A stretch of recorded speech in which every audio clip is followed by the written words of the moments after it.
Des habitants de N'Djamena, la capitale du Tchad, ont rapporté avoir entendu des détonations près du palais présidentiel ce mercredi soir. Peu après, le porte-parole du gouvernement tchadien, Abderrahmane Koulamala, a affirmé que la situation était sous contrôle, précisant qu'il s'agissait d'une tentative de déstabilisation, faisant état de 19 morts, dont 18 assaillants.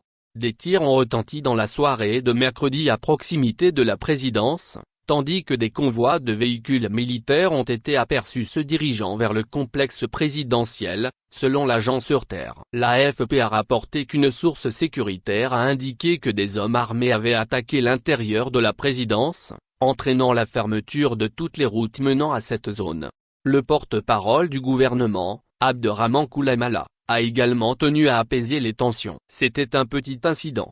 Tout est calme et je veux que vous soyez rassurés, a-t-il expliqué dans une vidéo diffusée sur Facebook, qu'il a indiqué avoir été filmé à la présidence. Toute cette tentative de déstabilisation a été éradiquée, a ajouté Koulamala. Le commando impliqué comptait 24 personnes, a précisé le porte-parole, qui exerce également les fonctions de ministre des Affaires étrangères. Il y a eu 18 morts et 6 blessés parmi les assaillants, et nous déplorons un mort et 3 blessés, dont un grièvement, a-t-il détaillé. Le ministre, qui s'exprimait, arme à la ceinture et entouré de soldats, n'a pas donné plus de précisions sur les auteurs de l'attaque ni sur sa nature précise, se contentant de rassurer la population.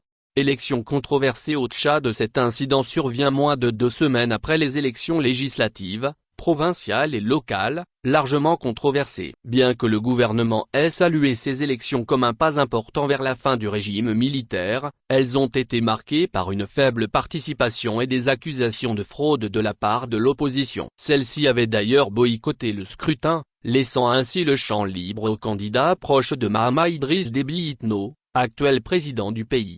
Le pouvoir militaire avait porté Mahamat Idriss Déby Itno à la présidence en 2021, après la mort de son père, Idriss Déby Itno, qui avait dirigé le pays d'une main de fer pendant plus de 30 ans avant de décéder en avril 2021.